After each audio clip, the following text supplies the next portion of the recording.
Hello friends, welcome to খেল দুনিয়া। আগামীকাল নামছে আমাদের ভারতীয় দল কুয়েতের বিরুদ্ধে ওয়ার্ল্ড কাপ এবং এএফসি কাপের যোগ্যতা অর্জন পর্বের ম্যাচে। তো সেই ম্যাচে নামার আগে ভারতের সামনে কিন্তু লক্ষ্য একটাই, কালকের ম্যাচটা জিতে যে কোনো মূল্যে তৃতীয় রাউন্ডে যাওয়া। যদিও কালকের ম্যাচ জিতলেও তৃতীয় রাউন্ডে যাওয়ার নিশ্চিত সেটা কিন্তু হবে এখনই বলা যাচ্ছে না। কালকের ম্যাচটা তো জিততেই হবে, তারপর কিন্তু বাকি ম্যাচগুলোর দিকেও তাকিয়ে থাকতে হবে। তো কালকের ভারতের সামনে একটা সুবর্ণ সুযোগ রয়েছে এই ম্যাচটা জিতে যাওয়ার, কারণ ভারতের থেকে কুয়েতের র্যাঙ্কিং কিন্তু অনেকটাই বেশি। যদিও র্যাঙ্কিং দিয়ে কিছু বিচার হয় না, কারণ কিছুদিন আগে আফগানিস্তানের কাছেই কিন্তু ভারত আটকে গেছিলো। আফগানিস্তানের র্যাঙ্কিং অনেকটাই ভারতের থেকে বেশি ছিল। এবং আরও একটা তাৎপর্যপূর্ণ ব্যাপার হচ্ছে কালকে সুনীল ছেত্রীর লাস্ট ম্যাচ, অর্থাৎ অবসরের ম্যাচ। তো এই ম্যাচটা কিন্তু আন্তর্জাতিক কেরিয়ার তার শেষ হচ্ছে এই ম্যাচ খেলে। তো সেই জন্য সুনীল ছেত্রীকে একটা জয় উপহার দেওয়া বা একটা মেমোরি তৈরি করে রাখা, সেটাও কিন্তু ভারতীয় দলের কাছে একটা গুরুত্বপূর্ণ।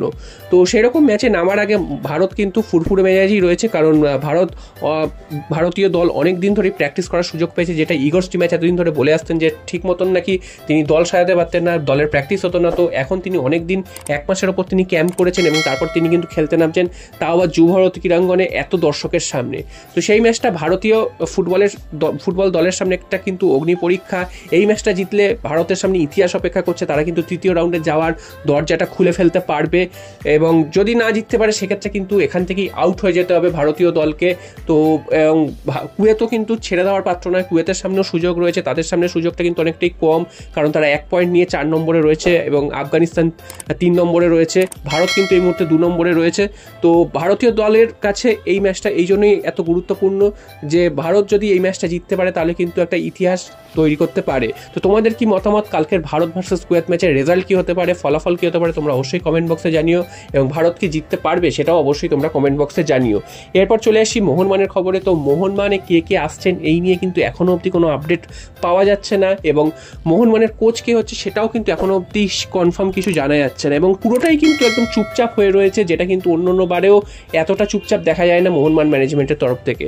তো অন্যান্য দল কিন্তু দল গোছাতে শুরু করে দিয়েছে, তারা কিন্তু অনেকগুলো সই করে ফেলে গেছে, সেগুলো কিন্তু অফিসিয়াল অ্যানাউন্সমেন্টও করে দিয়েছে, কিন্তু মোহনবাগানের তরফে কিন্তু একদমই নিশ্চুপ রয়েছে। তো এই মুহূর্তে যেটা জানা যাচ্ছে, মোহনবাগান ছাড়ছেন কোন প্লেয়ার। তোমরা জানো যে হুগো বুমোস মোহনবাগান ছেড়ে উড়িষ্যা এফসির পথে যাচ্ছেন, এবং তাকে পাওয়ার জন্য কিন্তু উড়িষ্যা এফসি একটা ট্রান্সফার ফি দিতে পারে, কারণ মোহনবাগানের সাথে কিন্তু এখনও হুগো বুমোসের আরও 1 বছরের চুক্তি ছিল, সেই কারণে একটা ট্রান্সফার ফি দাবি করতে পারে মোহনবাগান। তো দেখা যাক শেষ পর্যন্ত সেই ট্রান্সফার ফি নিয়ে যায় না মোহনবাগানের সাথে তার মিউচুয়াল কন্ট্রাক্ট টার্মিনেশন করে তিনি উড়িষ্যা এফসিতে যান, সেটা কিন্তু সময় বলবে। তবে তিনি কিন্তু মোহনবাগান ছাড়ছেন এবং উড়িষ্যার পথে অনেকটাই এগিয়ে গেছেন, সেটাই কিন্তু বলা যায়। এছাড়া কিন্তু আরও একটা নিউজ এই মুহূর্তে উঠে এসেছে, সেটা হচ্ছে জনি কাউকোকেও মোহনবাগান ছেড়ে দিচ্ছে তেমনটাই কিন্তু খবর, এবং জনি কাউকো সম্ভবত নর্থ ইস্ট ইউনাইটেড এফসিতে তিনি কিন্তু জয়েন করছেন। নর্থ ইস্ট ইউনাইটেডের পক্ষ থেকে জনি কাউকোর কাছে অফার এসছে, এবং মোহনবাগানও কিন্তু চিন্তাভাবনা করছে যে জনি কাউকোকে ছেড়ে দেবে, এবং জনি কাউকোকে ছেড়ে দেওয়ার একটা চিন্তাভাবনা করছিল ম্যানেজমেন্ট আগে থেকেই, কারণ জনি কাউকো শেষ পর্যায়ে এসে কিন্তু সে অর্থে ভালো ফুটবল খেলতে পারেননি, এবং জনি কাউকোর একটা মেন সমস্যা কলকাতার গরমে তিনি কিন্তু খেলতে পারেন না, এবং সেটা কিন্তু আমরা আইএসএল এর লাস্ট স্টেজে এসে আমরা দেখেছি, এবং তার জন্য কিন্তু মোহনবাগানকে ভুগতে হয়েছে। এবং জনি কাউকোর বয়সটাও কিন্তু অনেকটা হয়েছে, তিনি যখন এসেছিলেন তিনি কিন্তু দুর্দান্ত পারফরমেন্স করেছেন, এবং এবছরও কিন্তু এত চোটাঘাত কাটিয়ে আসার পরও কিন্তু খুব ভালো শুরুটা করেছিলেন, তবে শেষটা কিন্তু তিনি ভালো করতে পারেননি। যদিও তার বিপক্ষ প্লেয়ার বা তার সাবস্টিটিউট প্লেয়ার পাওয়া কিন্তু খুবই দুষ্কর, কারণ মোহনবাগানকে আরও খোঁজ করতে হবে ইউরোপে খেলা কোনো এরকম ভালো বিদেশির দিকে, যারা কিনা এরকম ইউরো খেলা বা কোপা খেলা এরকম কোনো প্লেয়ার আসে কিনা সেই দিকে নজর রাখতে হবে মোহনবাগান ম্যানেজমেন্টকে। এবং জনি কাউকো কিন্তু সেই রকমই একটা দল থেকে এসেছিলেন ফিনল্যান্ড থেকে, যারা কিনা সদ্য ইউরো কাপ খেলে উঠেছিল, তো সেই রকম প্লেয়ারকে মোহনবাগান নিয়েছিল, এবং যার ফলস্বরূপ কিন্তু মোহনবাগান হাতে পেয়েছে।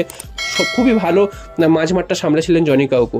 তো এবার দেখার জনি কাউকোর যদি চলে যায় তার বিকল্প হিসাবে মোহনবাগান কাকে নিয়ে আসে, এবং জনি কাউকোর কিন্তু নর্থ ইস্ট ইউনাইটেডে যাওয়া কিন্তু অনেকটাই পাকা। তো তোমাদের মতামত অবশ্যই জানিও, যদি জনি কাউকো মোহনবাগান ছাড়ে তো তোমাদের কি মতামত, জনি কাউকো কি মোহনবাগানের ছাড়া উচিত নাকি আরও 1 বছর ধরে রাখা উচিত, সেটা কিন্তু অবশ্যই তোমরা